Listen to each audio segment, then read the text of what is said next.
ಕೊಟ್ಟಿದ್ದೀವಿ ಇಲ್ಲಿ ಈ ಅಳತೆಗಿಂತ. ಏನಕ್ಕೆ ಅಂದರೆ ಈ ಭಾಗ ಜಾಸ್ತಿ ಇರುತ್ತೆ, ಈ ಸೊಂಟ ಎಲ್ಲವೂ ಕಡಿಮೆ ಇದಕ್ಕೋಸ್ಕರ ಇದು ಬಟ್ಟೆ ಕಟ್ ಮಾಡೋದು. ಅದರಿಂದ 15 ಇಂಚು ಇಲ್ಲಿ ಜಾಸ್ತಿನೇ ತೊಗೊಂಡಿದ್ದೀವಿ, ಅಂದರೆ ಇಲ್ಲಿ ಅರ್ಧ ಜಾಸ್ತಿ ಇದ್ದ ಅದಕ್ಕೆ.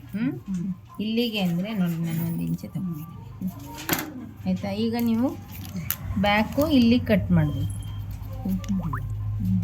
ಆಯಿತಾ. ಇಲ್ಲಿ ಬರ್ಬೇಕಾದ್ರೆ ಒಂದೇ ಬರಬೇಕು. ಈಗ ಅದರಿಂದ ಹಿಂಗೆ ಇಟ್ಕೋತೀರಾ, ಫಸ್ಟ್ ಏನು ಮಾಡಿ ಈ 2 ಮಾತ್ರ ತಗೊಳ್ಳಿ. ಫಸ್ಟ್ ಮೇಲೆ 2 ನೋಡಿ, ಇದು 2 ಮಾತ್ರ ತಗೊಳ್ಳಿ. ಹಿಂಗೆ ಸ್ವಲ್ಪ ಕರ್ಲಿಯಾಗಿ ಹಾಂ ಇಲ್ಲಿ ನೋಡಿ,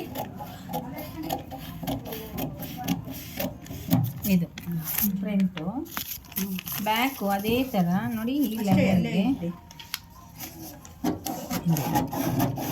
ನಮಗೆ ಅದು ಸ್ವಲ್ಪ ಮುಂದೆ ಮಾತ್ರ ಅಗಲ ಅಷ್ಟಿರಬೇಕು ಅಷ್ಟೇ. ಸ್ವಲ್ಪ ಹೇಳಿದ್ನಲ್ಲ ಎತ್ತಕ್ಕೆ ಮಾರ್ಕ್ ಮಾಡಿಲ್ಲ. ಇದು ನೋಡಿ ಈಗ ಆಗ್ತಾ ಇರೋದು ಬ್ಯಾಕು ಸೇಪು ಇಲ್ಲದಲ್ಲ, ಈ ಸೇಪಿಂದ ಸ್ಟ್ರೈಟ್ ಹೋಗುತ್ತೆ. ಇದು ಸೇಮ್ ಭುಜ, ಇದು 4 ಕಟ್ ಮಾಡಬೇಕು ಆಯಿತಾ. ಇಲ್ಲಿಂದ ನೋಡಿ ಪುನಃ ನೀವೇನು ಮಾಡಿಬಿಡಿ, ಹಿಂಗೆ ತೊಗೋಬೇಡಿ, ಆಗ ಈ ಉದ್ದ ಕಡಿಮೆ ಆಗಿಬಿಡುತ್ತೆ. ಇದೇ ಕಟ್ ಮಾಡಿರ್ತೀವಲ್ಲ ಅದೇ ಗೆರೆಯಲ್ಲಿ ಮುಂಭಾಗದ್ದು ಸೇಪ್ ಕೊಡಬೇಕು ನೋಡಿ. ಒಳಗಡೆಯಿಂದ ಬರಬೇಕು, ಇದು ಅರ್ಧ ಇಂಚ್ ಕಮ್ಮಿ ಬರಬೇಕು. ಅರ್ಧ ಇಂಚು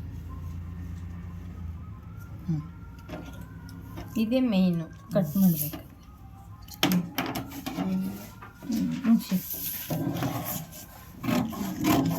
ಇದು 4 ಕಟ್ ಮಾಡಬೇಕು. ಈ ಫಸ್ಟನ್ನು 4 ಕಟ್ ಮಾಡಬೇಕು.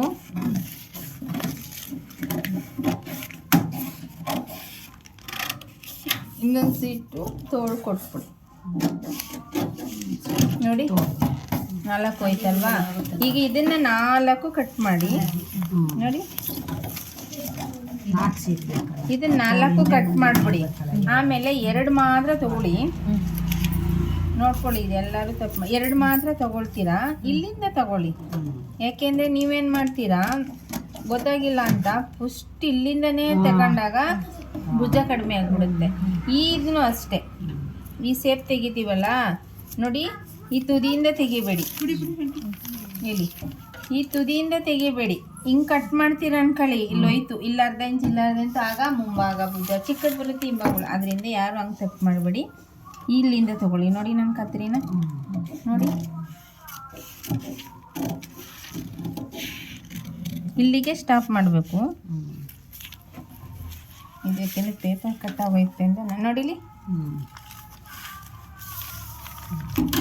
ಇದು ಮೇಯ್ನು, ಇಲ್ಲಾಂದರೆ ವ್ಯತ್ಯಾಸಗಳಾಗಿರ್ತವೆ. ಹಿಂಗೆ ಇಟ್ಟಾಗ ಒಂದು ಹೀಗೆ ಕಟ್ಟಿಂಗ್ ಆಗೋಯ್ತು ಗೊತ್ತಾಯ್ತು, ಸುಮ್ಮನೆ ಹಿಂಗೆ ಹೊಲ್ದೆ ಅನ್ಬೇಡಿ. ಇಲ್ಲಿ ಓಪನ್ ಮಾಡಬೇಕು, ಫ್ರಂಟ್ ಏರು ಮಾಡಿ ಬ್ಯಾಕ್ ಏರು ಬಟನ್ಸ್ ಇಟ್ಕೋಬೇಕು. ಡಬಲ್ ಪಟ್ಟಿ ಸಿಂಗಲ್ ಪಟ್ಟಿ ಕಟ್ ಮಾಡಬೇಕು. ಇದಕ್ಕೆ ಜಾಯಿಂಟ್ ಮಾಡೋದು ಹೇಗೆ? ಏನು ಅವ ಇದಕ್ಕೆ ಹೇಳ್ಕೊಟ್ರಲ್ಲ ಸೇಮ್ ಅದೇ ಬಾಡಿಗೆ ಹೇಳ್ಕೊಟ್ವಲ್ಲ, ಬಾಡಿಗೆ ಬ್ಯಾಕ್ ಮಾಡೋದು, ಇದಕ್ಕೆ ಫ್ರಂಟ್. ಯಾವಂಗೆ ಬ್ಯಾಕ್ ಬಟನ್ ಇಟ್ಕೋಬಹುದು, ಮುಂದೆ ಒಂದ್ ಕಡೆ. ಅಜ್ಜಿ ಇದ್ದಿರೋ ಬ್ಲೌಸ್ಗಾದ್ರೆ ಈ ಸೇಪ್ ಬರಲ್ಲ, ಎಲ್ಲ ಸಮ ಇರುತ್ತೆ. 1 ಇಂಚ್ ತಗೊಳೋದು ಬೇಡ. ಈ ಕೆಲವೊಂದು ಅಜ್ಜಿ ತುಂಬಾ ಕುತ್ಕೋತಾರಲ್ಲ, ಅವ್ರಿಗೆ ಇದೇ ಸೇಮ್ ತೋಳುದ್ದ ಎಲ್ಲ ಇಲ್ಲಿ ಇಟ್ಬಿಡ್ತೀರಾ. ಇಲ್ಲಿಗೆ ಗುಂಡಿನಾರು ಹಾಕೊಡಿ, ಹೂಕಾರು ಹಾಕೊಡಿ, ಸೇಮ್. ಈ ಅಂದ್ರೆ ಅಜ್ಜಿದಿರು ಕೆಲವ್ರಿಗೆ ಇಷ್ಟು ಡೀಪ್ ಬೇಡ ಅಂದ್ರೆ ಡೀಪು ಭುಜದಲ್ಲಿ ಅರ್ಧ ತಗೊಂಡು ಇನ್ನೊಸಿ ಕಡಿಮೆ ಮಾಡ್ಕೋಬೋದು, ಸಾಕು. ಅಜ್ಜಿದಿರಿಗೆ ಇಷ್ಟು ಹೊಲ್ಕೊಟ್ರೆ ಓಕೆ ಅಲ್ವಾ.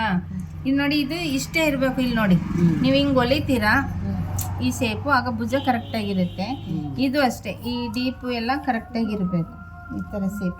ನೀವೇನು ಮಾಡಿಬಿಡ್ತೀರಾ, ಬ್ಯಾಕ್ ತೆಗೀರಿ, ಇದು ಫ್ರಂಟ್ ತೆಗೀರಿ ಅಂದರೆ ಇಷ್ಟು ತೆಗಿತೀರಾ, ಆಗ ಈ ಉದ್ದ ಕಡಿಮೆ ಆಗುತ್ತೆ.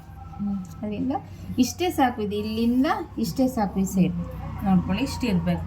ನಾವು ಇಲ್ಲಿ ಸ್ಟಿಚ್ ಹಾಕಿದಾಗ ನೋಡಿ, ಅದು ಕರೆಕ್ಟಾಗಿ ಕಟ್ಕೋಬೇಕು. ಇದು ತೆಗಿಲೇಬೇಕು. ಇದು ನೀವು ತೆಗಿಲಿಲ್ಲ, ಮಿಸ್ ಮಾಡಿದ್ರಿ ಸ್ವಲ್ಪ ಆದಾಗರೆ ಆಗಲೇ ಇದು ನಮಗೆ ಇಲ್ಲಿ ಇದು ಹಿಂಗೆ ಬಂದಾಗ ಇಲ್ಲೇನೋ ಜಾಸ್ತಿ ಅಥವಾ ಲೂಸ್ ಬಿಟ್ಟಾಗ ಇದೆಲ್ಲ ಪ್ರಾಬ್ಲಮ್ ಆಗುತ್ತೆ.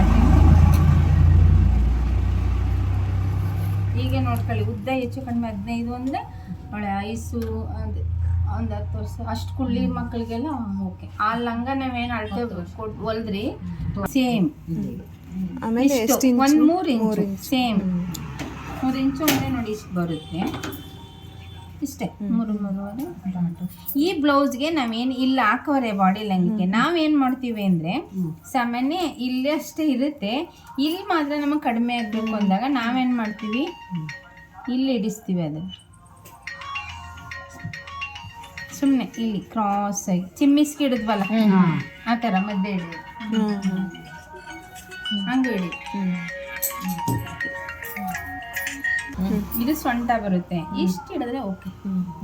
ಹಿಂಗೆ 4 ಸೈಡ್ ನಮ್ದೇನು ಉದ್ದ ಅದ್ರ 4 ಸೈಡ್ ಇಟ್ಕೊಂಡಾಗ ಕೆಲವರು ಸಣ್ಣ ಇರುತ್ತೆ ಇಲ್ಲಿ ಆಗ ಇದು ಕೂತ್ಕೊಬೋದು ಚೆನ್ನಾಗಿ ಹೊಲಿಬೇಕಾರಷ್ಟೇ. ಹಿಂಗೆ ಕರ್ಲಿಯಾಗಿ ಸ್ವಲ್ಪ ಹಿಂಗೆ ತಗೋಬೇಕು.